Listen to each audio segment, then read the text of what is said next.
Hmm? Do you care? I don't think you do.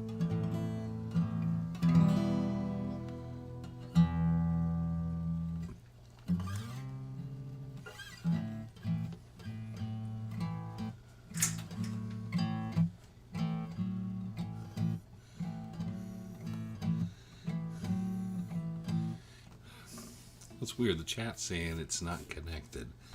So I should check to see if I'm connected.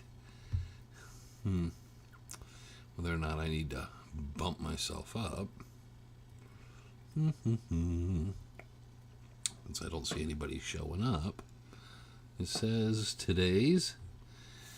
And I don't see anybody showing up. Okay, that does show me. So I am here, but nobody's coming in.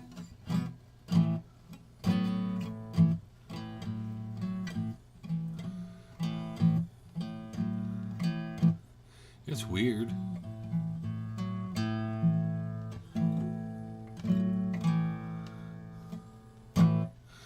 It is strange that I know I'm live. Is the chat not working? Wonder if that's what it is. Because it's saying that it's not working. And I don't see anybody coming on it. Which means there could be people trying to chat. And I'm not seeing anything. Chat disconnected. Try and connect it for you. That's weird. So I'm going to check here to see if the chat is disconnected or connected, because I'm not seeing anybody. Let's see here. I got it here. Yeah, it's showing that you're here, but my chat, so I'm going to try to fix my chat here real quick. Yeah, it shows there's stuff in the chat, but I don't see it on my screen, and I don't know how to refresh it. Okay, I will try this. I will close the chat, and I will go down here. I will reopen the chat. Pop out chat. And see, oh, there it is. Okay, I got it up. Okay, there it is. Okay. Yeah, I don't know what the problem was there. That was strange. It didn't need to test. It wasn't you guys. It was for some reason, I had everything up, but the chat wasn't. The chat was telling me there was nothing there. So, hello, everybody. Let's see, Glenn and David and Chuck. And keep going down. And everybody, yes, it is. Yeah, you guys were there. I just couldn't see you guys or see anything. You guys were typing at the time. So, I don't know what it was. 69 degrees today. Yeah, pretty weird, huh? 69 degrees. We didn't get any. It's rained sometime early this morning, but it was just, you could see where the drops were on the truck. So, all right, there we go. And, but yeah, kind of strange that the chat didn't work at first. But yeah, the weather took a phenomenal turn from a week ago. We're about 34 degrees from the last Friday. So it is nice. It's breezy today, though. The breeze is starting to slow down a little bit, but it was real breezy. Snow in the North Country. So what be going on and stuff? Of course, everybody knows the Rendezvous is happening. And we're looking at the Rendezvous next weekend, not this weekend. Next weekend, Friday, Saturday, and Sunday. Gates should be open by noon. So come one, come all. Bring yourselves. Bring something to eat. Bring firewood. Bring water. Bring, if you can bring extra 5-10 gallons of water to pour in, then we got a trough to pan with, so we'll be able to pan. You can pan the dirt around there. Lots of washes and gullies, but and I got some pay dirt for the raffle. So we got a number of different things going on, but yeah, so there will be that. Second morning of frost here in North Carolina. There, I'm heading out to Rendezvous. How's the weather? The weather will probably be around 90. Yeah, it'll probably be in the high 80s out there because we'll be in the shadow of the mountain. And it'll probably be in the low 60s, high 50s at night. So it should be really nice out. It's not going to get too much cooler over the next 3, 4, 5 weeks. We usually don't really get cool. We'll have a little bit ups and downs till January, but now we'll stay in the 80s and 90s. Low 90s, 90 degrees, and down in the 80s. So really, really nice weather. So should be good weather. Should be sunny and clear. Yeah, we've never had rain. Never had a drop of rain at the Rendezvous. It's never rained at the Rendezvous. Couldn't even plan it. Because it never really seems to rain in the fall here. Or like what everyone calls fall that we kind of live in, that it's not really fall. But the weather should be nice. The temperatures definitely have broke. And everybody's going to complain, well, it would have been cooler, but yeah, we're going to stay away from that thing happening the first week in November, and kind of just have ourselves a good time and enjoy the Rendezvous. So that'll be next Friday, Saturday, Sunday. And then this weekend, for anybody that's interested, the Superstition Mountain Museum has their paranormal weekend. They have healers and mystics, and I don't know if it's fortune teller, whatever they have out there, mediums. And then you got to pay extra for the ghost hunts and ghost walks, and then the night viewing and stuff, which is later in the day, and they have vendors. And I think they have a few people lecturing during the day about, I'm not going to, I'm trying to be positive here about things. Probably nothing that really it's a bunch of paranormal groups have convinced them, and they're all making a buck off of it and whatever. So, I don't understand. But, yeah, they're going to do a ghost walk and ghost hunt in a place that has no ghosts. I don't know. So I wouldn't spend the money on that. I thought about spending the money and filming it, and then they would probably be really mad at me for doing that because they want people to pay to do it. So I thought, okay, I can't really do that because that would be, So then I thought I'm just going to stay out of the whole thing and all. But I will say they have their thing, and they have Saturday and Sunday, and they have, I don't know, faith healer? I don't know what they got. It's just, but they have vendors, and then they'll have a bunch of other stuff, and then they have these paid events later in the evening. I think to go on the ghost walk or something like that, or whatever that is, like $30 or something per person. And I'm sure it's limited, so.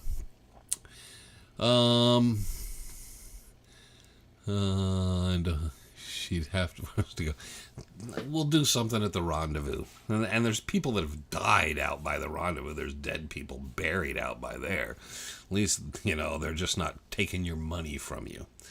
And then we don't have to sit there and explain to her Friday and Saturday night after she comes into camp of how, yeah. So, but they're doing their thing. I don't know. They have a lecture series. You can go to their website. I think Teton Ken's doing the Lost Dutchman story or some facsimile of it. And other than that, of their 20 lectures, nothing else has to do with the superstitions. So, go figure. I don't know. I don't understand how that all works, And I asked Greg Davis, and he just shrugs because he doesn't understand what they're thinking either. And he helped found the museum, and he's a director. So, there. And it's the 20th, it's the 20th anniversary of the Rendezvous. So, but, so we're going doing all that stuff. This weekend is also, other than the Superstition Mountain Museum having their paranormal weekend, whatever, also up in Payson, they're having the powwow up there. The Tono Apaches are having their powwow. So you can go up there, and there's drum contests and dance contests and so forth there. Much more realistic because they are Tonto Apaches. It is reservation land up there at the Mazatol Zal Casino.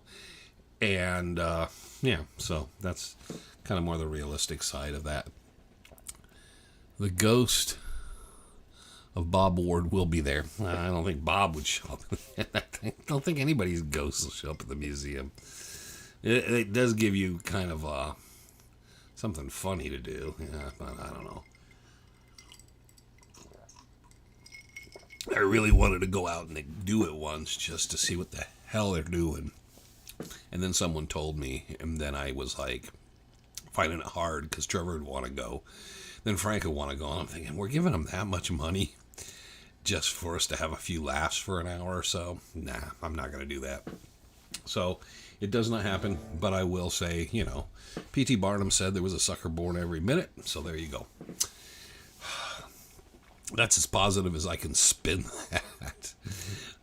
So, yeah, at the Rendezvous, we'll try to get out to Crematory Rock, head out to, I'm trying to remember the guy's name, Adam Stewart's grave, and we'll show people the site for where the house was and the ranch was, because the Rendezvous is right just south of the old ranch there. And, kind of everybody can get a distinctive kind of idea.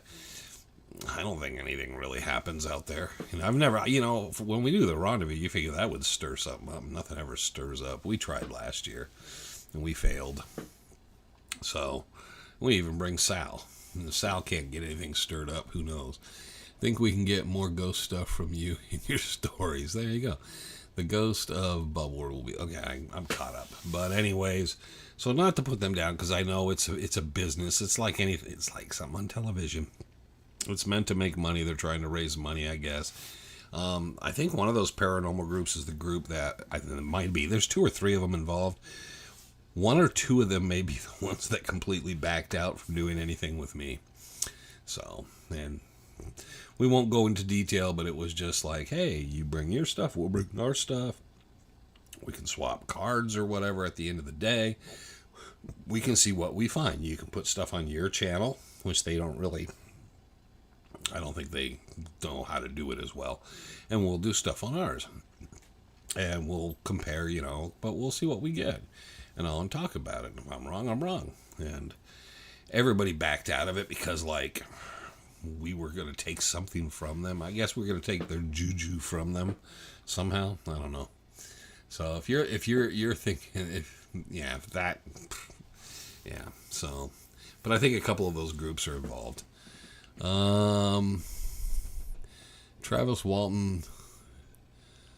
Invite Travis Walton. Why invite Travis Walton? Is he going to show you a fire station tower and say it's a UFO? I don't know. He had his 15 minutes. Yeah, he should let it go.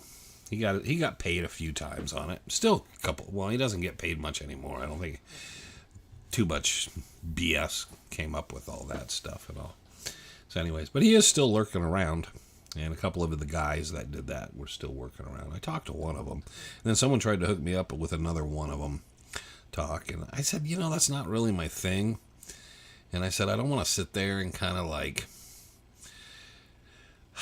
play around with that stuff, because it's kind of like it's an old news thing. And I spent a lot of time up in the Rim and up in Heber. I never saw anything. And it's just like, it's like the people that have written stuff and promoted, the museum's promoting, they're going to have telescopes to watch the sky so you can identify the unidentifiable and unexplainable phenomena in the sky. And I'm like, what? I've been out there 50 some odd years and I don't know. So, dude, Travis was a real story. Yep. Okay. It's a book and a movie, too, on it. And there's a lot of controversy with that.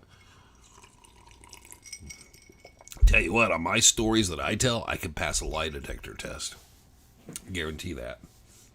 That's probably the big separation between me and Travis Walton there. Okay, so I'm not saying Travis is a liar. I'm just saying I could pass a lie detector test. So there we go. Dig it, Travis Walton. Cha-ching. And he goes tumbling down the road. Yeah, but I think he's still out there. There's some people throw up videos and he jumps on once in a while. They don't have him on any of the shows on TV, though. They might put him on that Ancient Aliens, those guys, which that show still fascinates me. It kind of started up with some of the people that were completely bogused out. And they just live on. So it doesn't matter what you say or do or if it's the truth. If there's money to be made, you can do it. He did too. Yeah, we're not going to argue about Travis Walton. So we will not argue about Travis Walton and his supposed UFO UAP abduction up in Heber and all that stuff. It'd be nice if there was something up there. So the Mogollon Monster Story, that was and that's not even near the Heber side. That's on the pine strawberry side of the rim. But other than that, I never saw nothing, never anything, nothing, never known anything. It's just weird. It's like the UFO stuff with the superstitions. There are people that have documented and talked about bases and military installations and all this crap. And you're out there and you're just like, where is any of it? And there was Memory Taylor, Chuck Crawford. That one got away from them, but there was the one where they were digging up alien bodies and artifacts, and then there was all these cryptic messages, and they had a website up for a while, and then Chuck became the Messiah, and the aliens were talking to him, and he was doing hours and hours of recorded interviews on how he was deemed the Messiah from the alien civilizations, and he would save the Earth, and then Chuck died, and that didn't all work out very well. But, and I've heard the tapes, and it's like, wow. So that kind of went spinning. Chuck had health problems, I think, which has led to that part of it. But there were a lot of people that obviously played into it to play upon him with that. And that can happen. Things can spur out of control dramatically. And I remember that. And then I remember hearing the tapes. First time someone told me, yeah, I got the tapes. And I was like, ooh. And then I was like, oh my God. So, but yeah, that didn't come to fruition much. Him and saving the Earth and all that stuff. Your Phantom Stranger story was... The Phantom Stranger one was cool. I wish I knew where Gary was. I wish I could remember his last name. I can't remember his last name. About my size. He had curly black hair. Boy, that's about it. But I remember where he lived, but I'm pretty sure they were renting the place there. So, and he's not there now, but... Yeah, I wish I would have kind of stayed in touch. You don't think about that at the time. When weird stuff happens, you just move on to it. And you joke around about it at the time to people and stuff. And then later you're thinking about it going, that was weird, I wish I could have found a couple of the pictures. They're in big, like, tubs. Not really huge tubs, but tubs like this.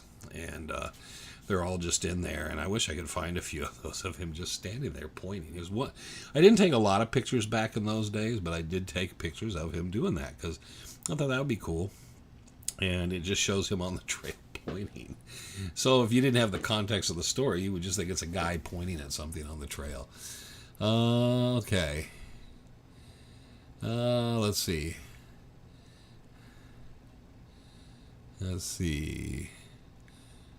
In Pine, buddy, as we speak. Hello. Yeah, Pine and Strawberry.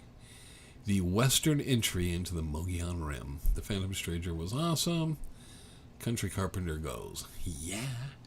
And can't find a listing of all the original newspaper stories about the Lost Dutchman mine at the museum. There is I don't know if they print it still.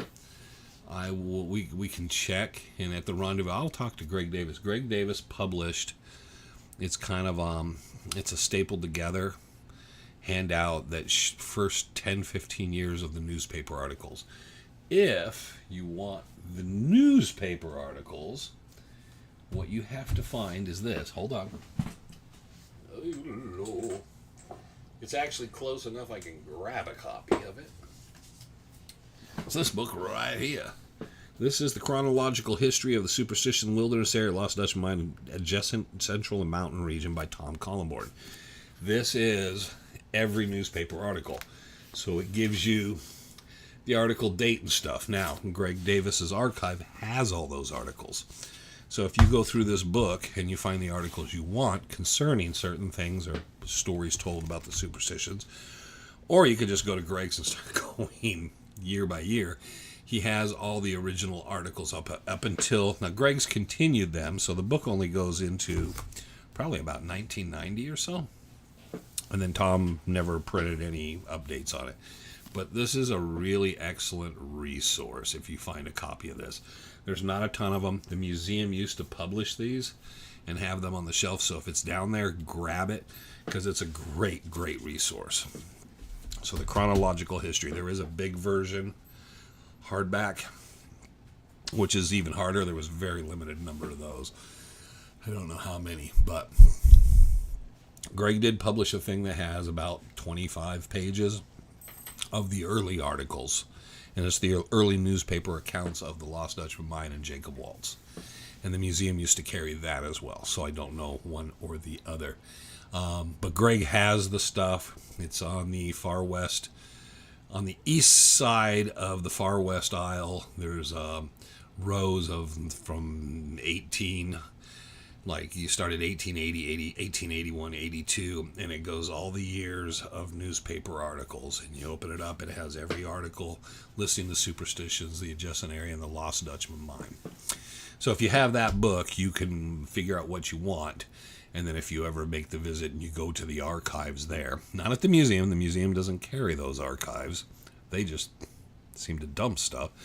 But Greg Davis, who's part of the museum, you go to Greg Davis's, you make an appointment, and he will help you. And you can pull down the binders and go through the original newspaper articles and copy them. So that all that stuff is available. There you go. So that would be this book, which is, how many pages is it? It's over 400 pages. This book is a listing up to, so I can be clear, there's a lot of index and stuff that goes through.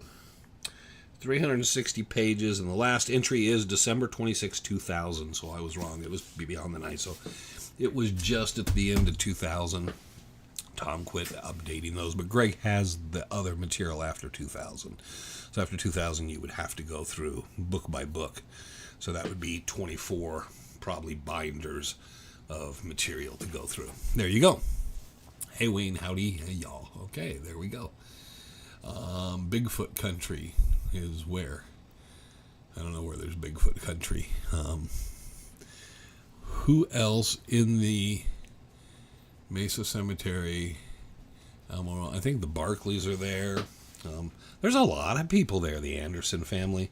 I have somewhere, I have the Jewish cemetery, the Mesa Cemetery, and then the downtown, what they call the Pioneer Cemetery, which is the original Phoenix Cemetery.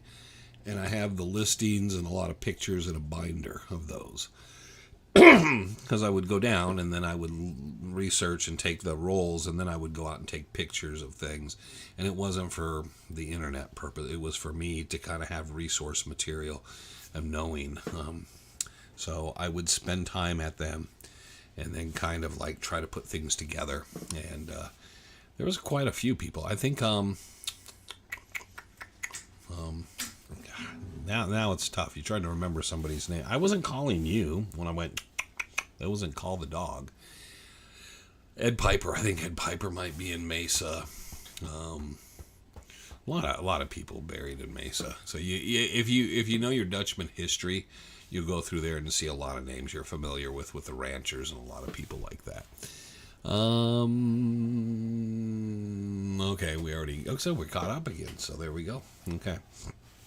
So, and I just can't remember off the top of my head. I know the Barclays are Tex Barkley, Gus Barkley's family and parents are. Dick Holmes, Brownie Holmes are at the Greenwood Cemetery in Phoenix, which is, Van Buren and 27th Ave? On the north side of Van Buren. And then south of there is the Jewish Cemetery, which doesn't have a lot of Dutch hunters, but has some of the early history and people things there. So, but again, for anybody who sees this yellow book, and the hard copy is just a big version of it. This is, you don't see it a lot. If you do see it, it's probably more you're going to see it locally in bookstores. But if you can get a copy of it, grab a copy of it. It's fun just to read, just the list of the amount of information there that Tom compiled will just blow your mind. So, good piece of resource. And I have several of those types of books. I think I have one by Thomas. Is it Thomas Probert? I have Probert's. Has a similar thing for Lost Mines. I have. Now I'm trying to figure out where it is. It's a big, thick, heavy book.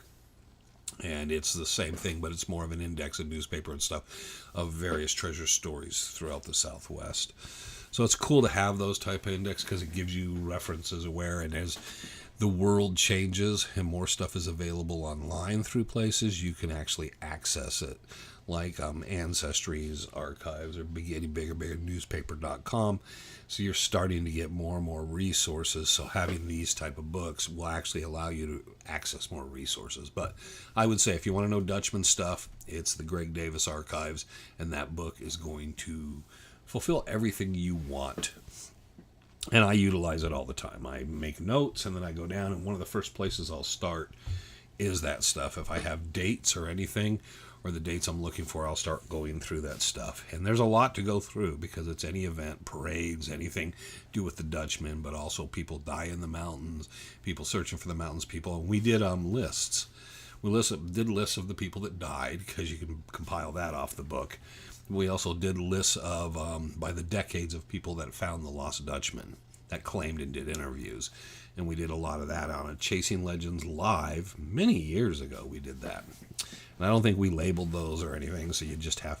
And I don't even know if that's online anymore because a bunch of that stuff just didn't take early on. We just did them live. We tried to push them over to YouTube from Facebook, and most of the time it didn't work. But that was Facebook Live stuff. So there you go. Hope that helps everybody. So a lot of archival stuff. It's a lot of junk in the attic for most of us.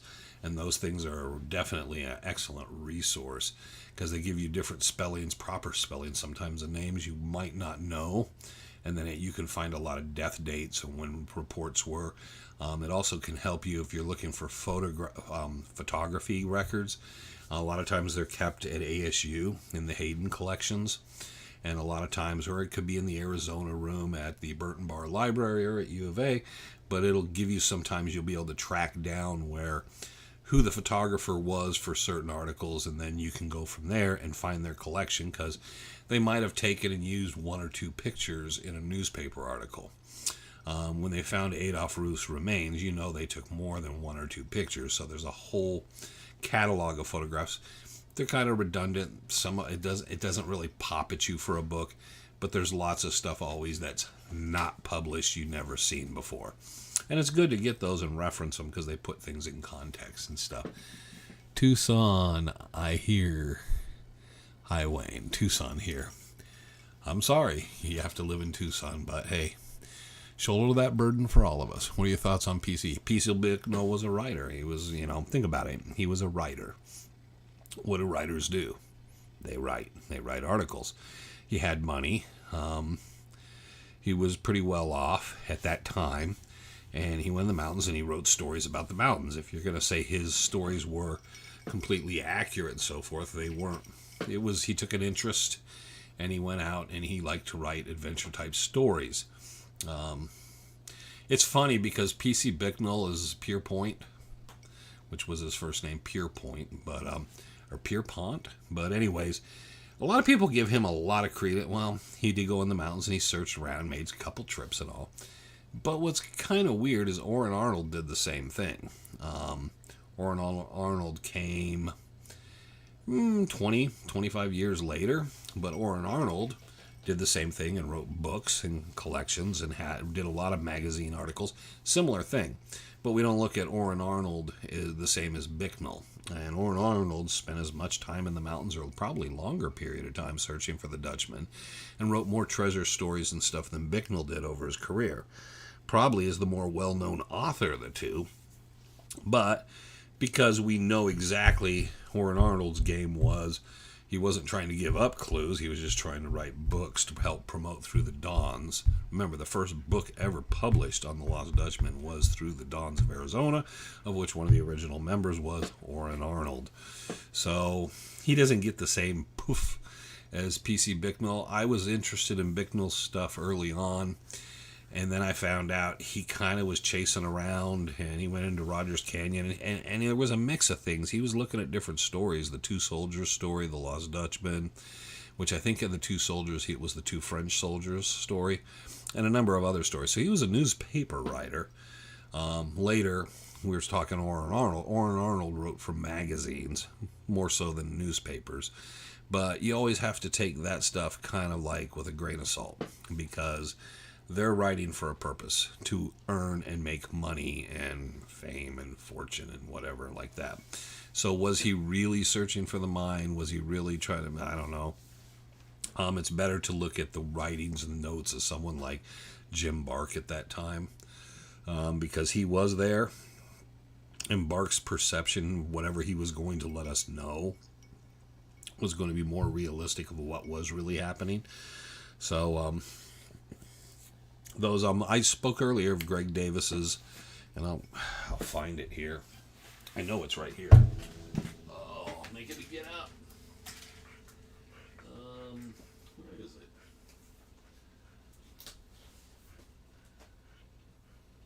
There it is. I got it.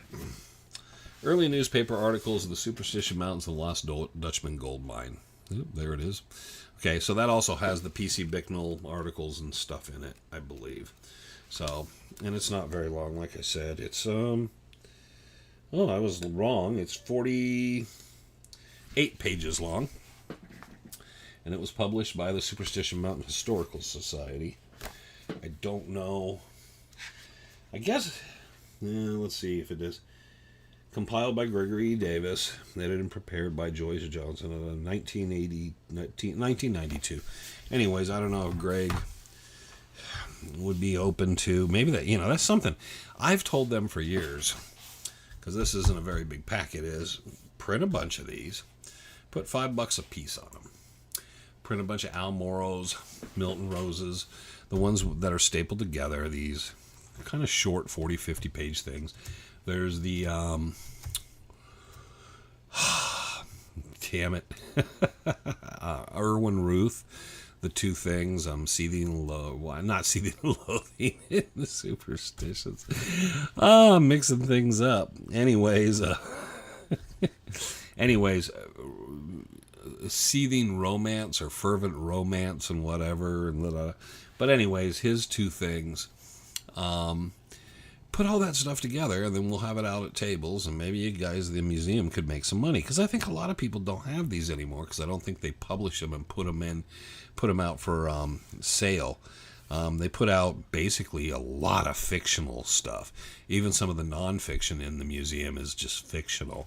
And it would be good to put some of this stuff out, because it's basically either documentation or it's people's personal memoirs. And I know they had Almoros. They had the Adam Stewart papers, the two Irwin Ruth things, Milton Roses, the Superstition Mountains of Lost Dutchman mine, one here from Gregory Davis. Tom Collenborn's was there too. Here, let me see what else. I don't know what else was it. Okay, Fervent Romances and Seething with an I in Mexico. That's the Irwin Ruth, the first one. The Story of the Mexican Gold Mine by Irwin Ruth, manuscript part 2. So, you have that. And then Famous Lost Gold Mines of the Superstition Mountains by Albert Morrow. So, that's all material, I would think would be interesting for the... And I've for years tried to get the museum to have people come out. I said, have people come out with a bunch of this stuff, especially that kind of material there, $5 a piece. Bob Ward books, blah, blah, blah, blah. Bring some of your... stuff from the back out, and well, just they had Bob Ward maps for that came with Ripples of Lost Echo. So I'm just like, bring a pile of that kind of stuff, make a table, have someone come out during the day, and I'm sure you guys are going to sell most of that extra inventory off out there, because those are people that are going to know what they're going to be like, oh, holy crap, I really wanted a copy of that. You'll be able to do that, and then you'll be able to see what's selling, and that'll be an audience you can sell to every year for that Lost Dutchman work. But they've never been out. The museum has never taken me up on it, never showed up. In fact, we used to put up posters, and Tortilla Flat would put up the posters. A&B Prospecting put up the posters. Goldfield Ghost Town, they put up the posters there. And I went back the next week when the museum said I could put up the poster, and they took it. They took the poster they put up in front of me was gone the same day, because I came back through from Goldfield, and they took it back down. So the museum's never shown us any love on any site as far as the Dutch hunters and that stuff. What's this? The Biltmore Cook That Died by Charlie Boy manuscript. Walter Gassler's. Yeah, that's in there somewhere, too. The Walter Gassler. I know it's there. I just don't know where. I just grabbed a handful out. It's here. Is this it? No, that's Rainbow's End. Where is it? That's not it. I know I have it. I know, Walter Gassler's manuscript, and then, of course, Rainbow's End by Milton Rose, which is another interesting one of some difference. Milton Rose's opinion. Milton Rose also claimed he killed Adolph Ruth, so who knows? But yeah, Walter Gassler's was in there. I'm trying to think. There was some others. Adam Stewart Papers was in there. And there were several others. I mean, you could come out with a big, thick pile of these short, and it was very cool. And that was some of the early stuff when I first started going down when the museum opened. I picked that stuff up because it was pretty cool. I think they still have the pamphlet. Tom did Legends of the Superstition Mountains. That was one of his first publications. Forgot his name. Yeah, Walter Gassler. I think it's just the Gassler Papers or Walter Gassler's. I don't think it has a real title on it. I know I have it, so I've read it many times. But yeah, that's up in there. I'm trying to think of some of the other ones. And then they used to have a ton of the Kenworthy books. Lost Mines and Treasure Symbols and blah, blah, blah, blah, and all those. So, but those were all cool, shorter books, $5 or $10. You could always pick them up, and that was always cool information to build on. But I would say the Greg Davis one and the Tom Collenborn are probably the two. This is so important because you can find so much information through here. October 7th, 1998, Lost Dutchman Gold Mine Trails of Reality, the Superstition Mountains. So it's giving you a date to look up in Greg's archives, and you can see what the story is behind it. Let's see. Beth and Tim Hopkins are renovating King's Ranch Road Resort for the CAC Elder-hosted program. Let's see. Here's a one. Apache Junction author Kay Kiziar chronicles UFOs in the Superstition Mountain area in her writings. So this is when she must have been releasing first of her books. October 22nd, 1998. So very interesting stuff. And like I said, it's going to give you a ton of details. So you're going to love that kind of stuff. And that's where you learn, because you keep hitting these resource materials and then keep leading you on into other things. And every book you're going to read, whether it's Jesse or Thomas Glover or Jack Sanfleet, they relied heavily on all this material to find their way. If they didn't, they wouldn't have anything accurate. Tom Collenborn had this stuff down cold. And I mean, when you realize it's 300 pages of one-line information of where to look it up, it was pretty incredible. And then that Greg kept track of all that and found all those old newspaper articles and did all that stuff is even more incredible. So, and to read that stuff is just cool, you're just reading it first. But there is a lot of the early newspaper accounts. It's because I started going through them and doing the microfiche thing at one point, and I was surprised at how many times people that I knew who they were from the Lost Dutchman stuff and like the Barclay family and the Anderson family and so forth that lived in the area, seeing their names in the papers, because there wasn't that much to report on, which has always been my point of, if a lot of this stuff that supposedly happened during Waltz's death and during the time he was in Phoenix, it would have made the newspapers a lot. And it didn't happen because it didn't make the newspapers. If you got drunk, went out and slapped your horse, it was front page news. If you took a pee around the corner of the building and were spotted by someone, it made the papers. If you spit on the sidewalk, everything made the papers because there wasn't a lot of news. If somebody hadn't seen you for 3 days and they went by your house and found you were okay, that made the newspaper. And it was just like that. And you started to realize, Julia Thomas, there was a lot of things mentioned about her and stuff. And so that was always interesting, because that made me look at things of like, well, where's this information coming from that I'm finding in books or people are talking about and believing in? And then I started asking questions and going, look at stuff, and guess what? I found out nobody could tell me quite the source, or they were like, there was one person kept telling me, well, it was in this archives at U of A, but it's missing now, but I have a copy. That tells me, screams one thing. You made it up and you typed it up yourself, and you can't show me an original copy of any. No, you're just BSing the rest of us. So some people did that. I don't know the reason why, and we caught them at it. But, yeah, and there's no reason to do it. There's no reason or purpose. I mean, let history be what history is. But there are people out there, I think they want people to pat them in the back or raise their hand like they were really important. It was sad. Let's see. Oh, made the papers. Everybody made the papers. Are the Matt Cavaniss manuscripts available? I have them. I don't remember if I've ever seen it. I have it out. Actually, I was just looking at it the other day. It's not that long. What is it? Maybe 30 pages? 40 pages? Yeah, but people always sometimes think those things are going to be this big volume book or something. But, yeah, Matt Cavaniss papers are very big. I have those. The Adam Stewart papers, like I said. I'm trying to think. I don't know if they probably at one time did have the Matt Cavaniss papers at the museum where you could pick them up. I don't know why mine are not bound, but not even like these where they're kind of got a cover sheet and they got staples on the sides and all.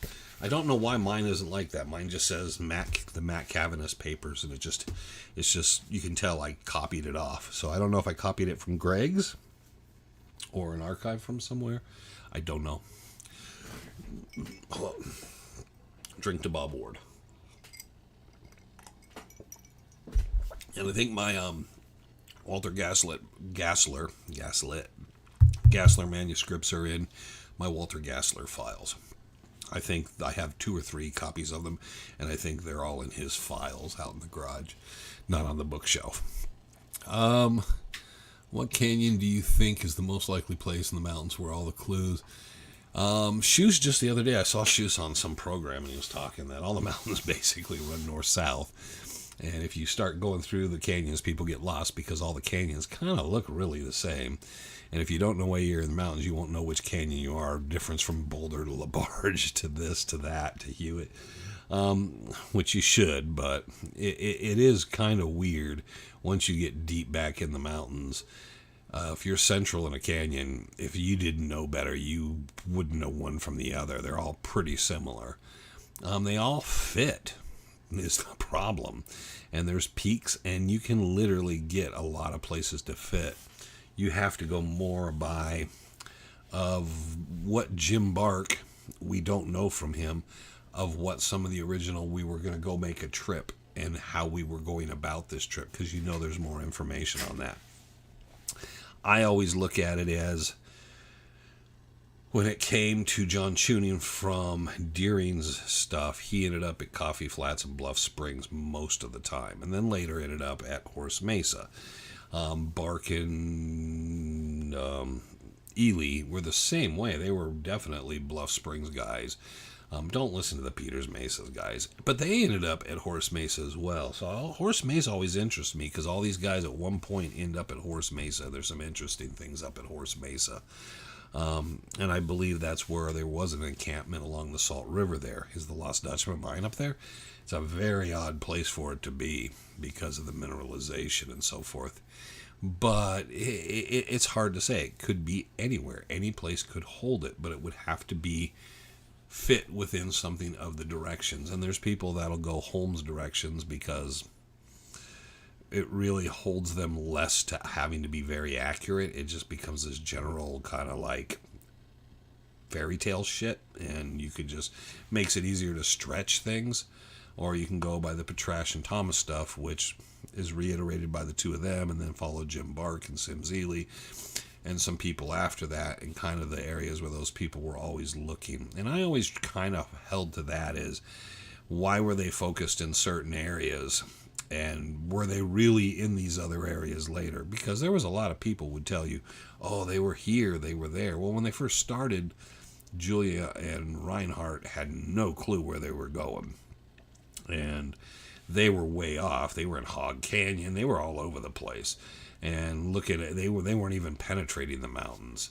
and they weren't on the south end of the mountains either. So it was kind of weird. So, but when you look at everybody later, when they were taking what they told them, which we don't have everything Reinhardt and Julia told Jim Bark, when you start looking at everybody afterwards, you start noticing patterns. And when you notice patterns, and then people continuing to follow those patterns, and people over a lifetime continually going back to certain areas, you realize, okay, there's something bringing them in there. Was it a waypoint? Was it some place where they were definitively sure you had to be to keep going? What it was. All right, so hope that answered that. Hello, everyone. Just finished ribeyes on the Blackstone there. Here you go. Ribeyes. I think I'm doing Mexican food tonight. I think a chimichanga is in order. I would like a chimi. It's 4:44. Time's flying. But don't talk about dinner yet. That'll make me leave earlier. Is there a list of Bob Garman's mining claims? Yes, he filed mining claims. They are listed. Most of it would be in Pinal County, because he was definitely down in Hewitt in that area. So you'd have to look through the Pinal County. You can find some of it. There are, Mindat and those places have little of it. There's a mineral resource, I can't remember the name of it, through the United States government, and I printed a ton of that stuff, a box full of stuff from it, of stuff just in the Superstition Mountains. That I can't remember the site's name, but anyways, it goes A to Z, and it takes forever to wind through. You go through by number, and then you go through by alphabet, and you have to open each one to see what it is. It's by mining claim name. It doesn't go by Bob Garman or anything else. And the claim names can be different for different people, or you don't always know what's accurate. That one was a good resource. Pinal County has that stuff on file. Your only problem is most of that stuff was on microfiche, and it's not there. It's not publicly on the internet where you can get to it. So it's an enormity of going through it. I know Randy Wright went down, spent days going through some of it. He found some really cool stuff because it was completely out of order, out of sequence. He was just going through it. And that's sometimes what you got to do, is just spend a year of your life going back and back and back and going through every single thing. And he came up with a ton of stuff on, not Bob Garman, but Walter Gassler. We didn't know, and there were drawings and stuff of different claims and stuff, so it was really interesting. But he found it accidentally just going through the stuff. We did the same for the Arizona Mineral Museum. We got down there one day and spent a couple days just going through stuff, and just keep going through it till we found something related. We'd look at it, and if it related to the superstitions or something that interested us, a lot of that stuff got stolen. So we knew, because we found there was stuff we went to look up, and it was just nothing there. We were like, somebody had taken it. But the microfiche stuff, this stuff was there. I don't know how much Garmin stuff. I don't know how much of it Randy got into and stuff. Bob Garman stuff all ended up, personal stuff, papers and so forth, ended up with Tom Collenborn. So all those things are locked away right now, and nobody has any access to it. So yeah, I don't know what you could do with Garmin stuff. You can look, and there is some of it publicly. Frank knows 3 or 4 or 5 of them. There's a few more that I know, but that's not all of them, because he was definitely filing claims and going a lot of different places. We filmed by one of the claims, which is also a place that he put Travis Tumlinson up when he supposedly had the Peralta Stone maps. So it's kind of funny, isn't it? That he put Travis next to an old gold mine that wasn't really producing and let him camp there while he was searching for the whatever that was supposed to be. I don't know if they ever had a name for that. I don't know, but that's another manuscript Greg could put together. You have the that legend, whatever it is, but the Travis Tumlinson original manuscript, not the one Travis Marlowe did, the booklet. We'll bring one of those, but I'm thinking this year at the raffle to have a Travis Marlowe book with a copy, reprinted copy of the Tumlinson original manuscript, so you could have both for comparatives and see if that, that's kind of an interesting companion piece. But that was his original manuscript, which differs. It differs in ways it shouldn't. But that's one of the things sometimes with these guys is like, why change it? Why are you changing it? Because that makes me more suspicious. But maybe we'll do that. I talked about it. I have to. But yeah, Travis Tomlinson's. I have that. I have Travis Tomlinson's original manuscript. I remember when that was out there. It was through TreasureNet or something. I'm not going to say the guy's name, but he was putting it up for sale. And I don't remember what it was, $10,000 or $1,000 each, or da-da-da-da, and all this different stuff. And we were like, what? He has the original. He had 6 copies of it or something. I don't even know if the posts are still there. I'm sure he deleted them. But he was selling them, and someone supposedly bought them all. There was some sort of scam to it all in the end. There was a lot of scam to that. But the funny thing is, in the end, is everybody now has a copy of it. So, unfortunately for the family had it, and it would have been nice for the family to be able to make some money off all that. But, yeah, they didn't. All that stuff, just kind of like ended up, someone ran off with a bunch of it and started trying to hustle and make some money for themselves off of it, and that story got lost. That was a good story. That would have been a good television program. I think it would have been great. Do the trials and tribulations of Travis Tomlinson. See, a lot of T's in there. But see, Trevor should have done it. So it would have been the trials and tribulations of Travis Tomlinson, produced by Trevor Tuttle. See there, that would have been cool. But anyways, that would have made a good film. And that was my point, is make that the film about what he was doing and the actual facts and documentation of all this, and with the family. And people don't want to believe what the family has to say now that finally the family's talking about it. So it is what it is. Garman was a millionaire when he died. Yes, he was. He had quite a bit of money. So he had money beforehand. He was retired when he came out here. He had a manufacturing company. He was actually pretty well off to start with. Do you think that Doc Thorne's story was real? Well, we already been through that. It's a different location. It was New Mexico, and we don't know if it ever really happened the way it did. So that was poo-pooed 10, 15 years ago. That just started falling apart, and a lot of it. And it's unfortunate, but it sustained. It sustained a long ride before truth and reality got a hold of it. So there you go. Did you ever go down the holes of the mine where Frank wanted to use his Jeep to lower you down? If you covered it in a video, I missed it. No, he wouldn't. No. That was one. No, it wasn't Frank's. I said he wanted me to tie off and lower me down. I said, let's just hook me up to the winch, and we'll do it that way. Put a guide rope around the Jeep to keep me from free falling, and then do this. And I said, I'll bring my climbing gear. And Frank did not want to use the winch on the Jeep, and that I think has been covered and graded over where we can't enter it now. But yes, I wanted to drop it. I knew what was kind of down there. I knew there had been a ladder on the side of it that was gone, and most of it had fallen to the bottom. I wanted to go down to take a look at what it was and kind of sample, see if there was any mineral sample I could pull out of it. I don't know if it had to do with Bob Ward, Henry DeCook, or who it had to do with, or even earlier, but I was very interested in it. I didn't understand the 3-pit thing and some of it, but yeah, I wanted to definitely go in that. And Frank poo-pooed the idea. He preferred me going down the spiral, and then when I went down the spiral, he basically cursed me out on the phone riding home because he couldn't believe I went down there. So I can't win. Someone needs to catch up on Chasing Legends. So yeah, that didn't. Yeah, but that was those there were. Yeah, that was the 3 next to each other, and the one connected to the middle one, and that was my bright idea. We'll just use the winch to help lower me in and guide me.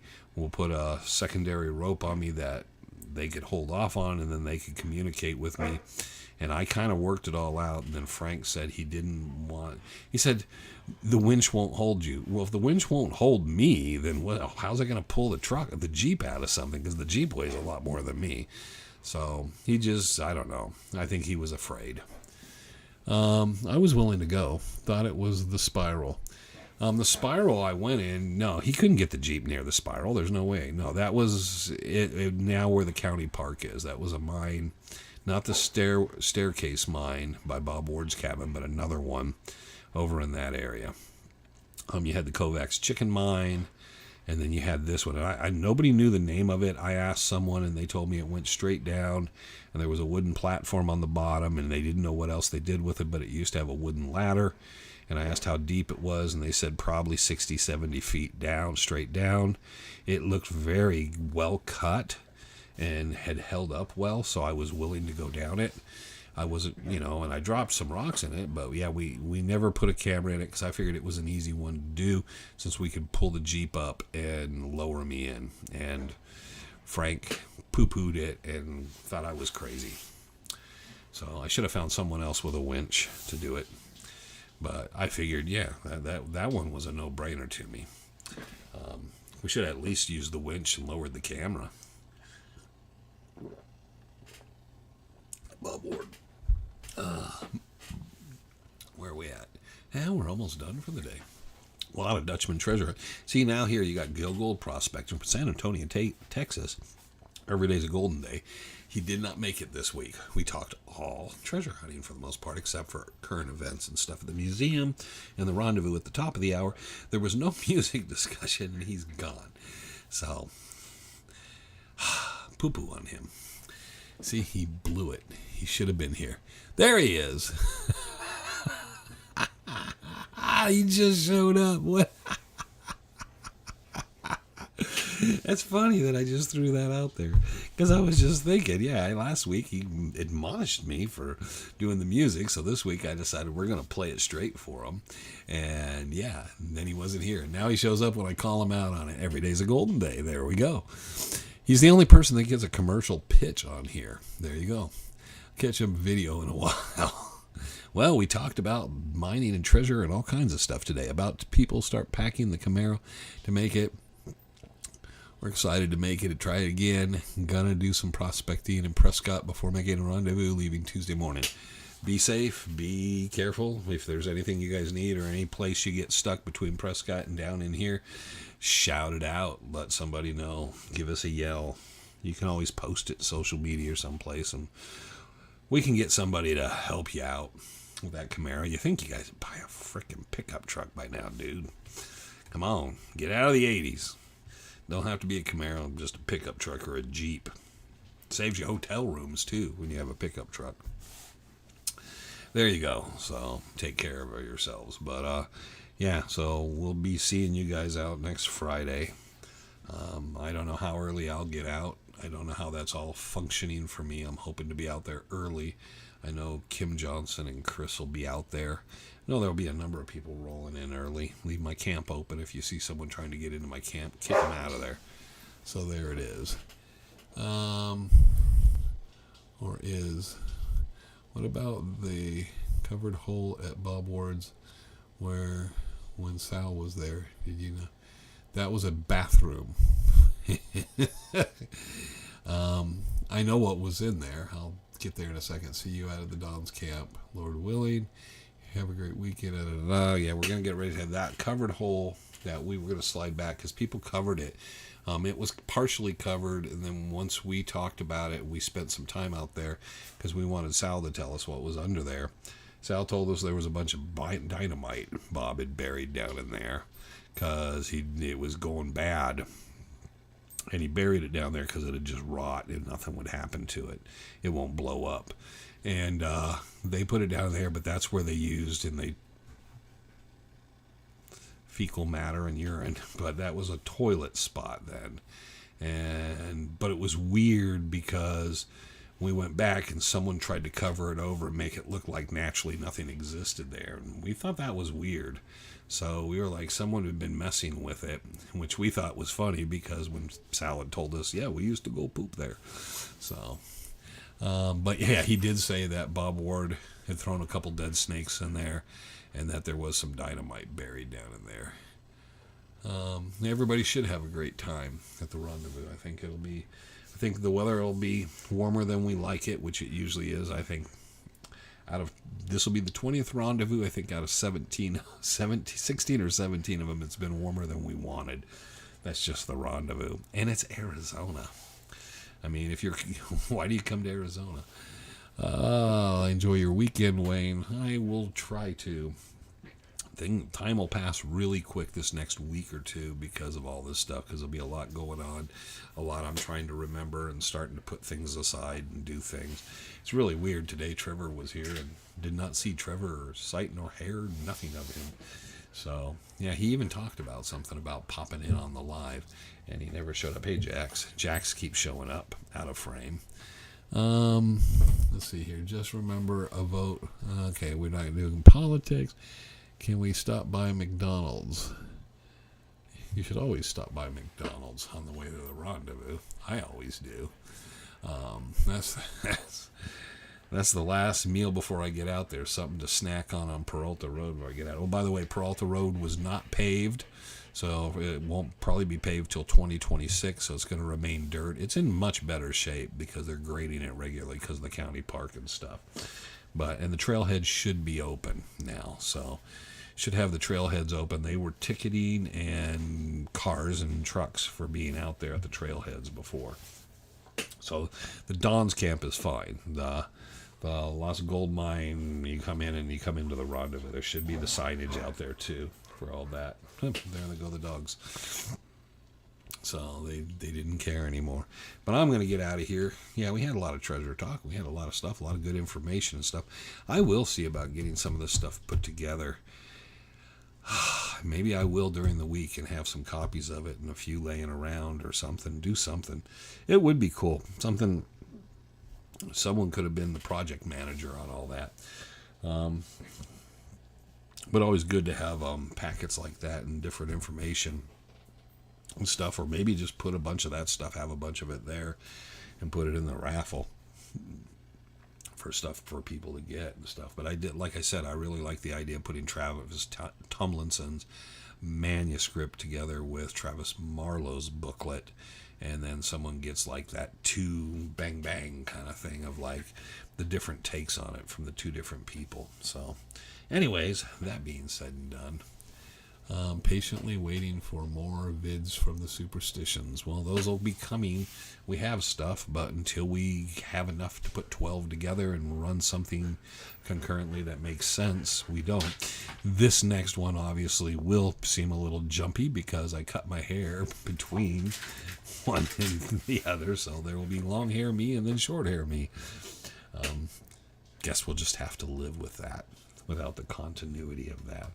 But I'm a little longer than TV show hair, but I'm much shorter than YouTube version of me, I guess, whatever you call that.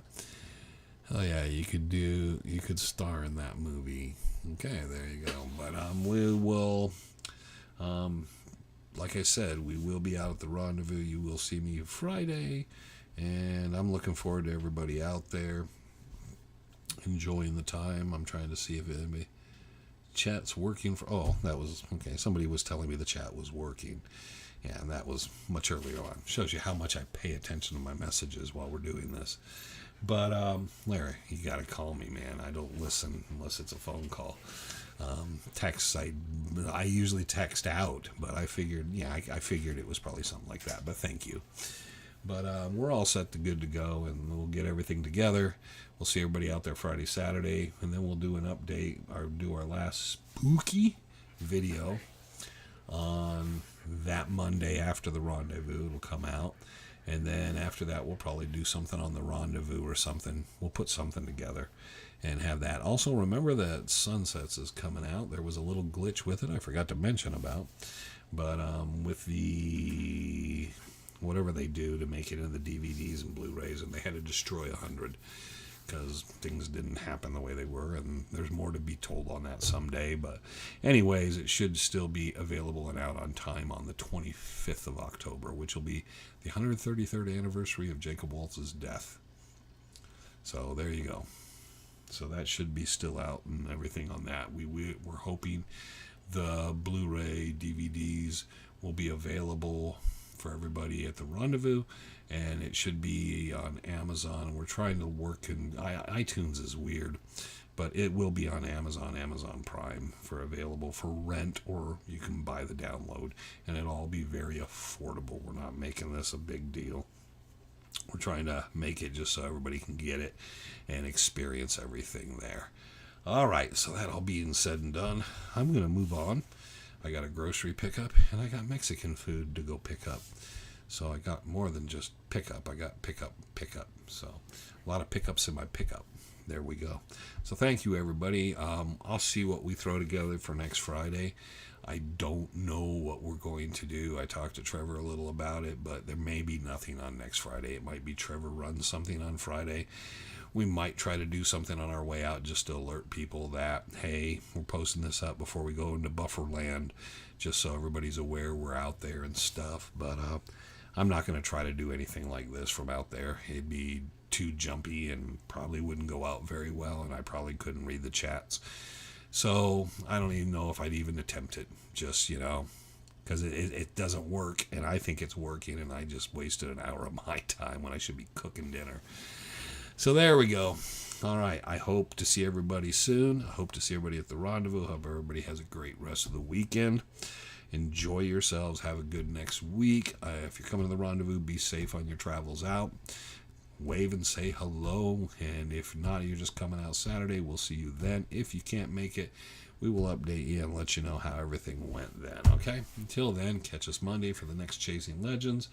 And until then, we won't talk to you live probably for a couple weeks. So everyone have a good one. Safe travels, and we will see you soon.